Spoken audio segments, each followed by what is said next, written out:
Hey besties and bosses, happy Tuesday. How's everyone's week going? We've got Instagram with us as well. Thank you for joining in. I'm very, very excited for today's conversation. We are talking all about 5 sales secrets you can steal from sharks to make more money in your business right now.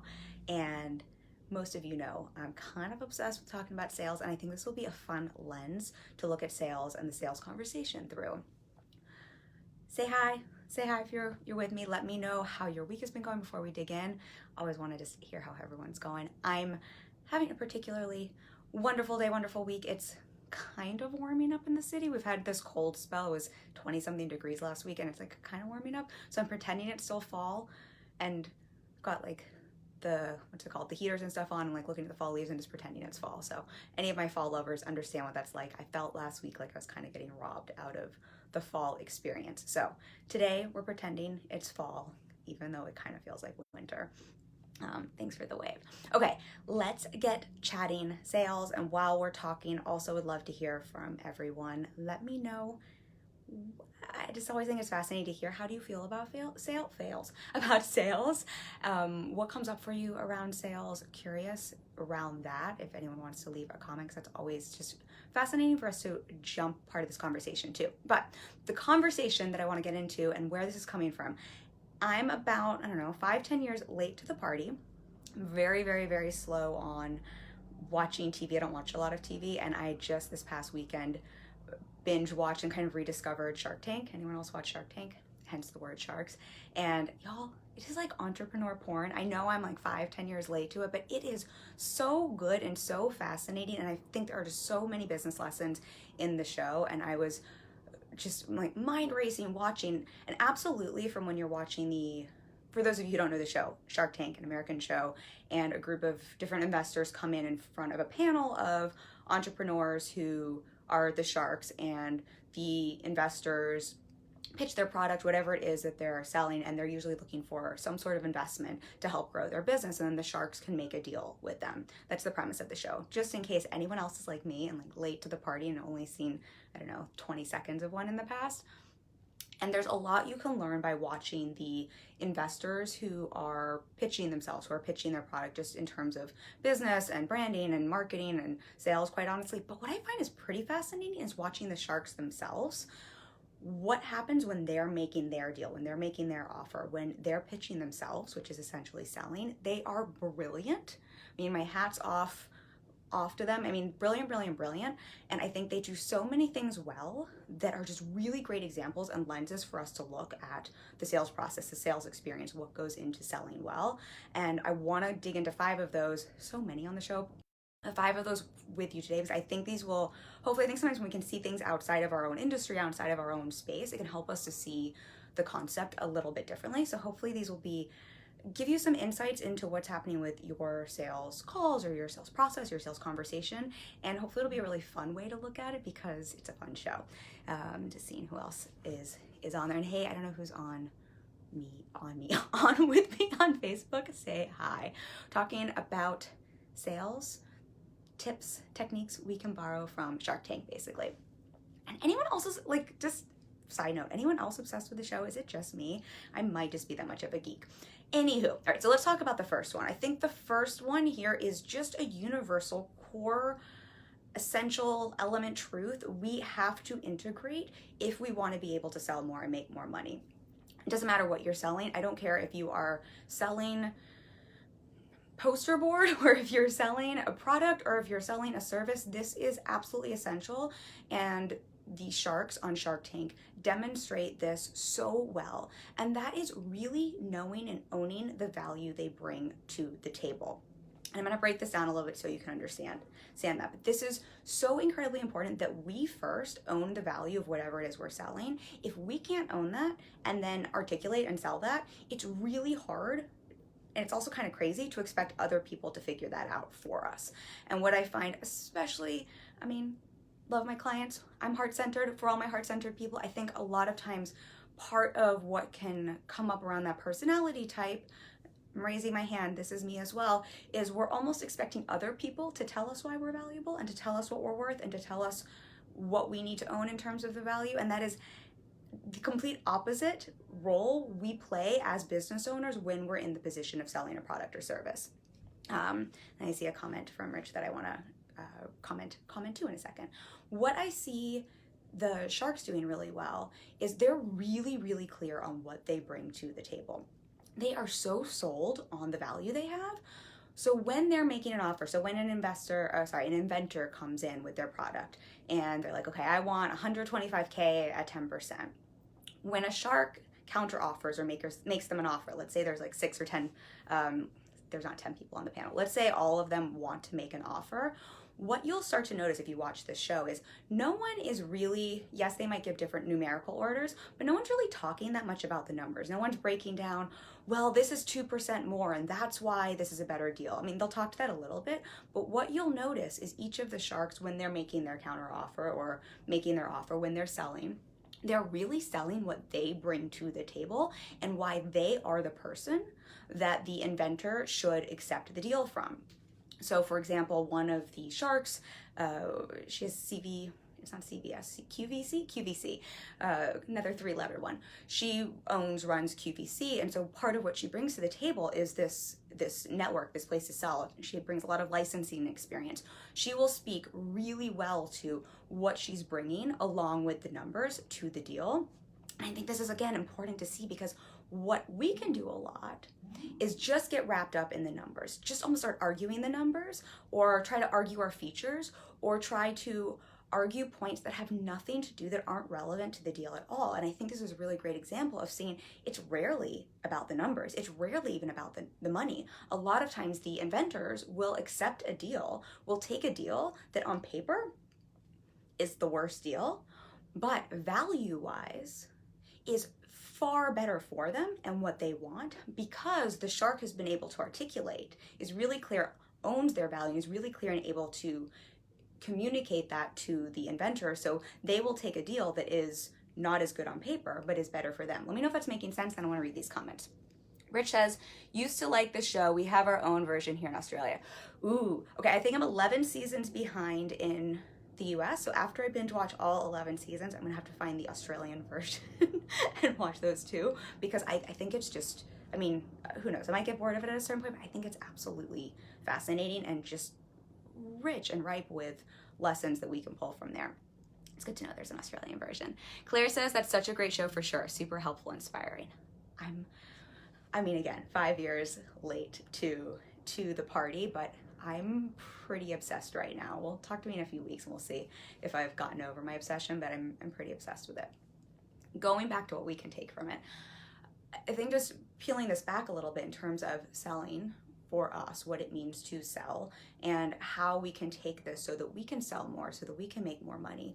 This, again, is such a crucial core element of sales, is being so sold on your value, what you're bringing to an offer, and being able to articulate that, owning, being confident as fuck in terms of this is what I deliver, this is what I bring to the table, this is what makes me different, this is what makes me stand out, to the degree that we, whoever it is that's selling knows it's really not about the price tag as much as it is about that piece. And the more we can communicate that, oh, my Apple ID and phone number now being used. Oh, I'm getting weird messages pop up. That's fine. Hopefully that didn't disconnect us.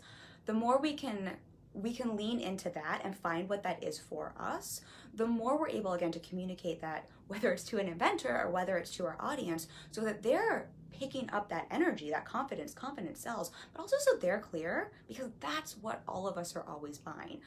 Again, whatever it is we're buying, that's what we're really buying, whatever that value is. And that's why most of us, I mean, I know I will spend more, which is technically not as good a deal on paper, for a product or service where I'm really bought into whatever I keep getting messages pop up, whatever that value is, if I can understand it, if it's made clear to me. Just seeing. All right. Timothy says, yes, Ari, Shark Tank, also binge watch Entrepreneur Elevator Pitch. Ooh, I've never even heard of this. I actually might live under a rock when it comes to television, y'all. I just don't watch a lot of it. So, okay, I'm bookmarking that show. Claire says, you might like the podcast, Advanced Selling Podcast, obsessed with that currently for sales, Mojo Inspo.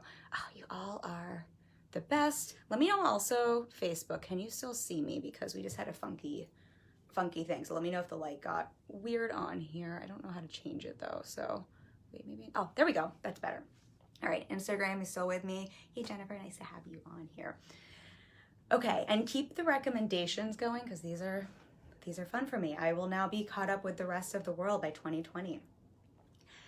In terms of selling for ourselves, in terms of sales conversation, sales process, everyone understanding this concept and able to see, if you've watched the show, how they demonstrate that. And I think just to even extrapolate this a little bit more, I think what's fascinating with this is because they believe so strongly. So it's not just that they're clear on the value they deliver and that they can articulate it, they believe it so strongly in their core. When they see an inventor that has something that they want to invest in, they are so adamant that they will, essentially fight one another for the deal. But I think here's what's fascinating. It's actually really heart-centered and coming from a place of service because it's so based in integrity, because they absolutely believe that this is what they're able to bring to the table and what they're able to offer. And they truly and sincerely believe they are the shark that is meant to support this inventor. And I know this is true because I've now watched enough episodes to see they will not take, which is going to bring me to my next point here, but they will not make an offer on really great products or really great deals when they don't believe that they're the right person to support that person or to be the one who's investing in their company. And I think that's just an interesting thing for us to remember. Like, that's how deep our belief needs to be in our work, in our service, in our product when we're selling, if we want to be able to sell more and make more money. And it's such a difference maker. And it is such a heart-centered, service-based thing because it comes from such a place of integrity, to the degree that we call them sharks, but I would say they're pretty heart-centered sharks. They just know what they want and they go after it. Just seeing if we have any comments here. All right, which brings me to the second one here. This one will be a little shorter because I've started talking about it already, but they're incredibly integrity. They come from a place of integrity. They're the sharks on the show. For as much as we call them sharks, for as much as we think of the whole reason we call them sharks, right, is we think of sharks as almost slimy and icky, and they're just mean sharks, right? They are very vocal and very bold and very adamant. They go after what they want. However, they absolutely sell themselves, sell their offer, or sell their deal from a place of service that's quite heart-centered. I am getting so many weird messages popping up, so hopefully I'm not getting disconnected. All right. Hopefully we don't get disconnected. I think the interwebs doesn't want me on two devices today, but we are going to make this work. Integrity. And I think this is a really important one for us to recognize because sales gets such a bad rap. Selling gets such a bad rap. And I think the reason we have so much come up around selling is most of us have experienced something, bless you, that doesn't feel very heart-centered on the receiving end and that can feel very icky on the receiving end. And I want to reframe sales a little bit. I think the reason most of us have our hackles go up around sales is because we associate selling with manipulation. And what I would reframe that to be is we don't like to be manipulated. We don't want to manipulate. We don't like feeling forced into buying something. We don't like having that experience of being bait and switch. Bait and switch, is that the right terminology? We don't like feeling like someone's putting one over on us or trying to con or trick us, right? Absolutely. And what I'll say is selling from a place of service and heart-centered sales is none of that. And I think it's really important for us to see the difference. And I think that's what's so great about watching the sharks sell on the show. They're absolutely sharks and vocal and go after what they want and make some hard deals. And they sell from such a place of service, or their deal, I should say. They make their deal from such a place of service. It is completely based in integrity. Damon Johnson, I've actually seen him speak in person. He's brilliant. Instagram, if we get disconnected, I'm getting every 1 second a message pop up. Meet me in my Facebook group. I will still be live. We're gonna see how long this lasts for. And I see more comments popping up. I've seen Damon Johnson speak in person, so not that I know him personally, but I can speak to some of his integrity. But I think he's a great example on the show because he's a little more reserved, and he will not make a deal on something he's really excited about, on a product or I don't know, something someone brings in, an invention that he thinks is really cool. He won't make a deal because it will what's the word I'm looking for? it's not in integrity. It's not, what's the right word? He has another product where it would be a conflict of interest. There's what I'm looking for. I've seen some of the sharks not make a deal on things they really like or where they really like the people because they don't think that what they can bring to the table makes sense for the person, or because they don't know enough about the product or enough about the marketing or enough about what that industry is to bring any value to the number that they're putting into their deal. I've watched just as many of them turn down people that, this sounds crazy, but there was one episode I watched in particular where someone had the most brilliant product and it was turning really great revenue and everyone was really excited. And then there was something about what this person was speaking to that was really kind of yucky, and it turned out they were kind of just on the show to get some free press. And every single shark didn't make a deal based on that because it didn't feel like it was coming from that place of integrity. And I think that's just really fascinating to see. And I think it's just a beautiful thing for all of us to see who are heart-centered entrepreneurs. Here are sharks. Here are sharks who, are still selling from this place of integrity. And that's what sales is actually all about, is being really clear and in that alignment and knowing, oh, I'm not going to make an offer here. I'm not going to sell something when I know it can't help you, or I know it can't serve you, or I know it's a conflict of interest. However, when it is in alignment, when it does serve you, when it can help you, I'm going to be a shark and go all in and really be clear and articulate that. Let me know if that one makes sense. I think it's really important for us to hear so we can start to change the narrative we have around what it means to sell, because it's kind of like money mindset. I think we just have so many stories and so much baggage around even the word sales or selling. Claire says people cringe when I say I'm in sales. Claire, thank you for sharing that. And I think that's just, it's exactly that. People cringe. People think, if anyone wants to share, like, what are some of the things we think of when we hear the word sales? I think there's a lot of things we think of. The first thing we do not think of, unless you're me, is service or being heart-centered. And I'm going to go off on a tangent for a second, but I truly and sincerely believe when we're coming from a place of integrity and alignment and we're really clear on the value we deliver and we're owning that serving is actually selling.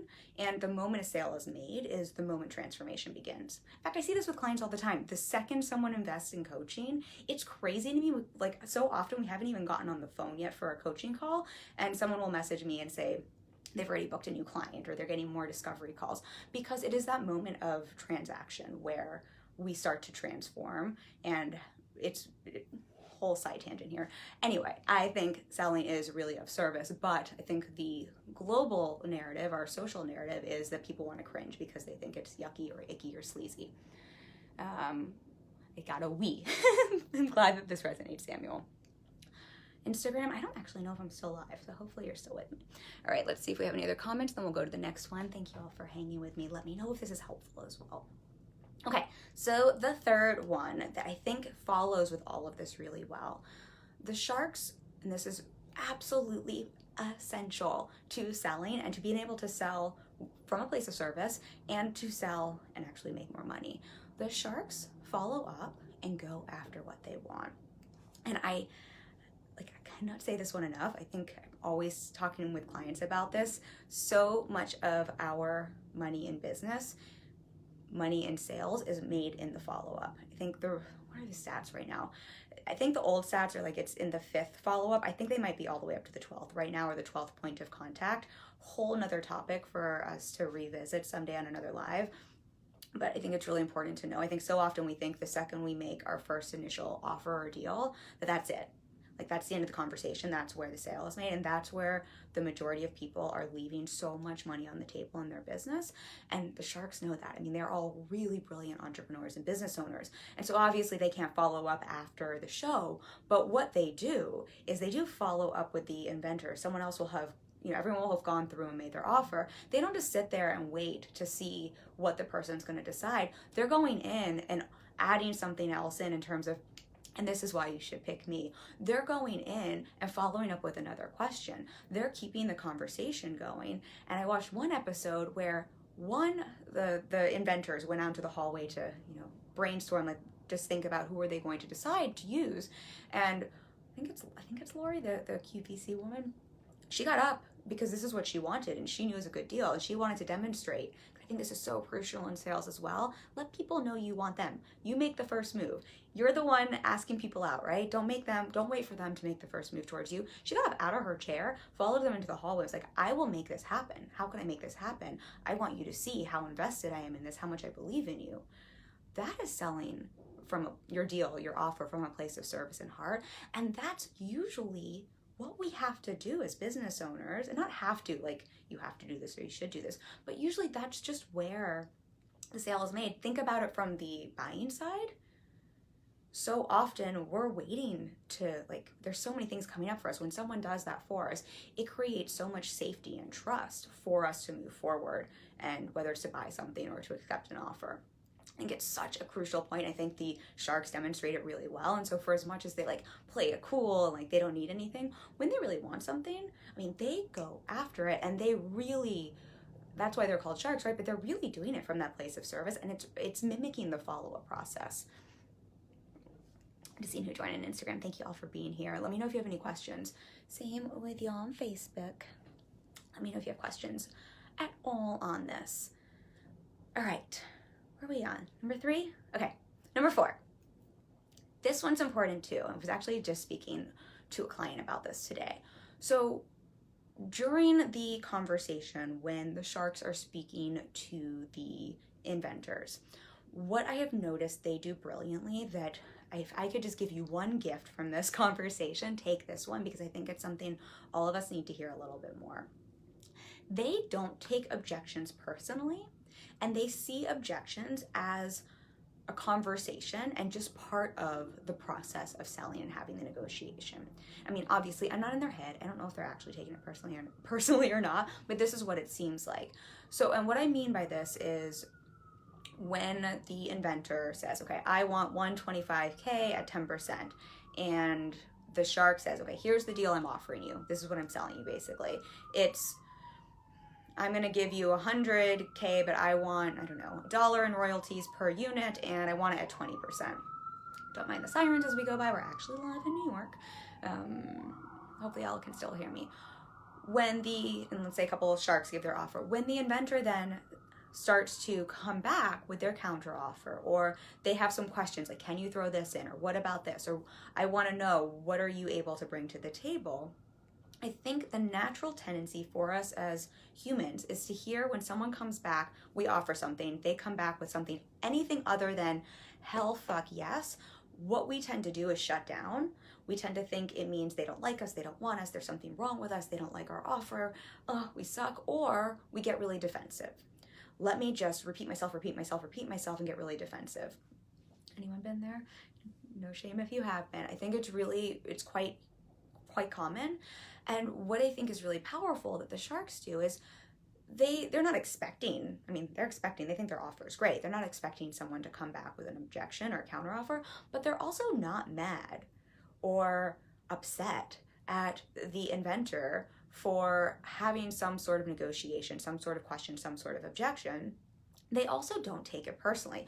Once in a while, you will see when they take it personally and when they bring their own personal emotion into it, and they lose the deal because they take it personally, because they bring the deal into it. But more often than not, they're really good at what they do. They take that emotion out and they just see it as another step in the conversation. And so they listen, they hear, they understand, they get curious on what is the person actually looking for, what do they actually need, and then they speak to that. And so then suddenly they're not getting defensive or taking it personally. They're replying to whatever the objection, the negotiation is, from a place of, I hear you, and here's how I'm going to answer that in a way that addresses what's actually going on, what you're actually saying, whether that means you need some more support in the marketing side, or what you're really looking for is, like, you don't even care about the investment piece, but you really need to know you have someone who can help you get a licensing deal. I'm making this up, but they speak to that. And that is so incredibly powerful when we're in a sales conversation or when we're having some sort of sales interaction. If we can take the emotionality and take our own personal baggage out of that conversation and just hear this isn't a no, this isn't I hate you, this isn't I don't want this product, and just actually listen to what the person is saying through the objection or through the negotiation. It's so much easier to, I don't even want to use the word handle it, but to have a conversation around it, because we can actually hear what the reason they're having this and what's coming up for them, what they need to know, what they need to hear, and we can address that. Again, versus otherwise what we tend to do is either shut down, we tend to just hear it as a no, even though it's not, or we get really defensive. Or we start almost like circling around. This is, I think, a really common thing for all of us. We almost like circle around things that we've already said, or around the numbers, around the points that really have nothing to do with what's actually being said. Let me know if this is making sense to y'all, because I think this one's a really, really important one. Hey, nice to have those of you. Oh, I see some friendly faces. Thank you all. We're kind of nearing the end here. We're talking about 5 sales secrets you can steal from sharks to make more money right now. We're talking about the sharks on Shark Tank because I am, like, I don't know, 1,000 years late to the party and have just discovered Shark Tank, and I'm kind of obsessed with it. I think there's some amazing lessons in it that we can use to look at sales through. Facebook, I'm just seeing if we have... Okay, I don't see any comments or questions there. Let me know if you do have any of either. Same with you, Instagram. Thank you all for being here. Nice to see some faces on here. So I think, again, this one's just really, really important. If you take nothing else from this conversation, and you've been hanging with me this long, really take this one in. Not that we're expecting objections, but it's really normal throughout the sales process, especially when we're talking about higher ticket price items or higher ticket investments or higher ticket sales.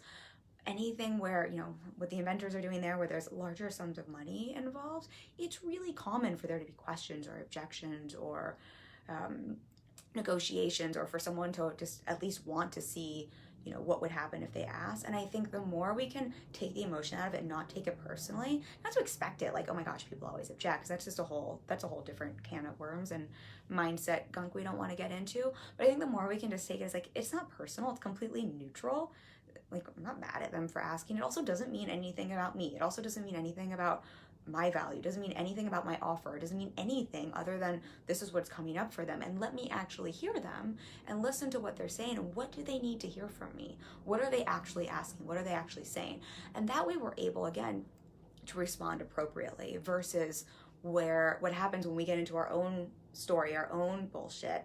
We're not listening anymore. We have tapped out. We are not listening. And so whatever response we give is usually going to be a surface level response that's just like, it's like a reaction instead of a response. So it's almost like we've tuned out. And the second we tune out, the second we're not listening, like actually hearing people, I don't want to say that's the second the sale is lost, but it makes it so, feeling heard and understood is so much a part on the buying side of what's important to us if we're going to hand over a bunch of money, right? We want to make sure we're hearing and understanding people and then speaking to that from that place of service and integrity.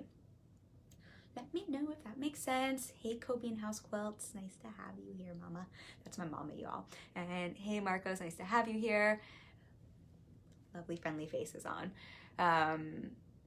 Mom, I don't think you actually want to be on my live video right now. You sent me a request for that, but I'm guessing you don't actually want that. Though we are having all sorts of crazy tech things going on today. All right, last but not least, and feel free on the replay as well as you're watching this to let me know if you have questions or reflections, if this is all making sense. Last but not least, what I think to piggyback on this is so important, let's flip it over to the inventor side and where I see the inventors who are on the brink, like there's a shark who's about to make them a deal, where I see in the few episodes I've watched, I can't say across the board, but I think this is just what happens for all of us and what I was just talking about, where I see them lose the deal every single time. And that is failing to fucking listen to the question being asked of them. So when the sharks, often through this negotiation process, when they're wanting to hear from the inventors, oftentimes they will ask some very specific questions to the inventors. And what I see happen, and it's crazy because there have been a few where it's like, the sharks were into it. They were interested. You could see their like mouth was watering. They were ready to make this amazing deal, or they made a deal and then they retracted it and said, I'm out, because they asked a question and the inventor, and hey, like all the compassion to them. I'm sure it's so freaking nerve-wracking to be up there, you know, cameras on you in front of the sharks, talking and selling your stuff. However, I think it's a really great lesson that we can all learn. It's almost like they shut down and they stop listening. And what more often than not they do is, instead of answering the question and listening to why is the shark asking me this? What do they need to hear or know from me so that we can make this deal, so that I can sell essentially what I'm doing here to make this offer, to make this deal, to close it. They shut down emotions, nerves, insecurity. This is why mindset is everything, y'all. All the things. And they don't answer the question, and they start circling around something they've already said. They start arguing. And it's fascinating. There was one example where they kept asking about the marketing. And literally they were asking what the marketing process was, and is this something you need support with? And then if so, what sort of support? Like, it wasn't even like the marketing all had to be in place. The sharks were just curious because it was a great product. And the person answering, it was like, la, la, la, la, la, la. And again, all the compassion, I can only imagine how nerve-wracking that is. So this isn't throwing anyone under the bus, but more just, again, for us to be able to take a look and say, oh, that doesn't work. How can I do different and better for myself? They started answering the question by just repeating what they had already said and like talking to things. They were almost like, you ever experienced that where you answer a question with the words in the question, where it's like, what's your name? Oh, names are important. No, I'm asking what's your name? Oh, names are really important. I have a name. That was sort of what was happening. It's like, do you need support with marketing? What's marketing? Yeah, we have a marketing plan. We're really good at marketing. We're good at digital marketing. What's your marketing strategy? Yeah, marketing strategy is important. I love marketing. Marketing strategy is important. I have a digital marketing degree. Marketing degree is great. And it's like, you're not answering the question if you just repeat the words over and over again. And again, it comes from nerves. That's why mindset's so important. But I think it's so fascinating to watch, and such a bummer on the watching side, because what the sharks need to hear, or the sharks will ask about the numbers, for example. Yeah, we have numbers in our business, we have sales. Like, they won't answer the question, and they're not listening to what is being asked, and they lose the deal. It's so frustrating to watch because they have it. They literally have it there. And then you'll watch one after another, like, okay, I'm out. Like, those are the words they'll use.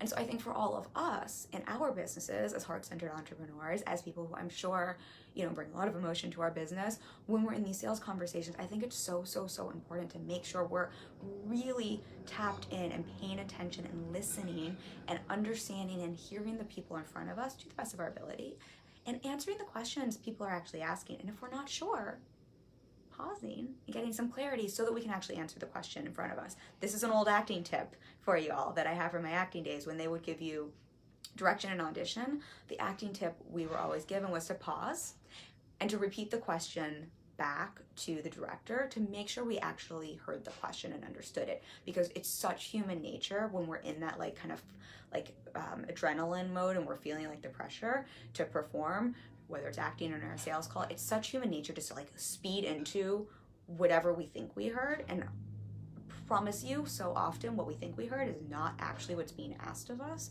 And so if you can take a breath and pause, and if you need to repeat the question back, but actually get clear on what is the question, and then answer the actual question, not from a place of defense or like someone's trying to put one over you or they're mad at you. People only ask questions during the sales conversation if they're interested. No one's asking a question if they're not interested. I think that's a really helpful thing to remember.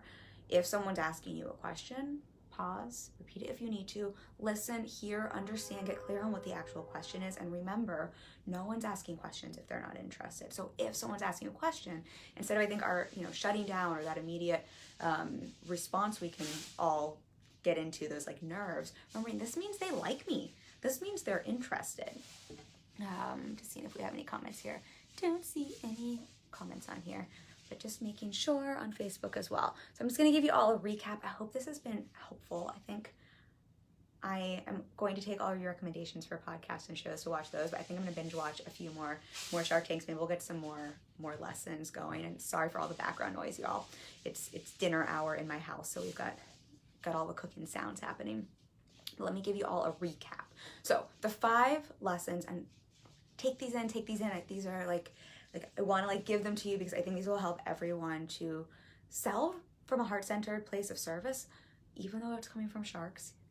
They're quite heart-centered, believe it or not, and I think it'll help you make more money. So the first one, again, is just to remember, get clear on the value you deliver and do the work to really own it confidently and to really believe it, like deep down, believe it, and get clear on how you can articulate that value. It's so important for us to be able to articulate and connect the dots for our people. 2, sell from a place of integrity. I don't have to, I think, tell anyone that here, but I think it's just such an important thing. Here's the fascinating kind of piece I'll add to that.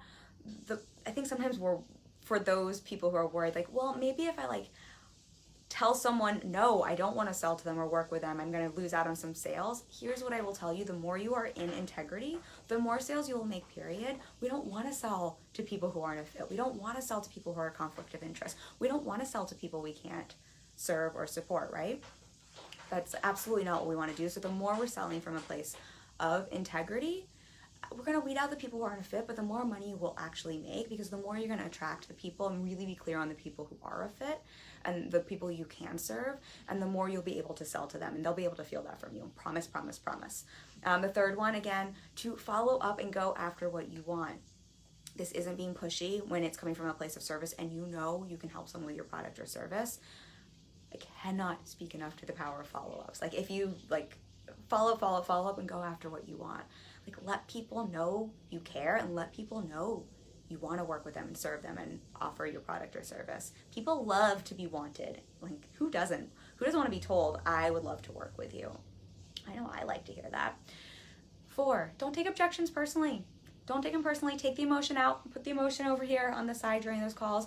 Objections aren't personal. Just don't take them personally. Not that we're expecting them, but they aren't personal, and really just pause and get clear there. What is the objection about? What does the person in front of you actually need from you? What do they actually need to hear? What's actually going on? See if you can hear and understand them, and actually, I keep saying actually, open up the conversation instead of seeing it as a dead end, a stop, or shutting down. And then finally, this just piggybacks on that last one.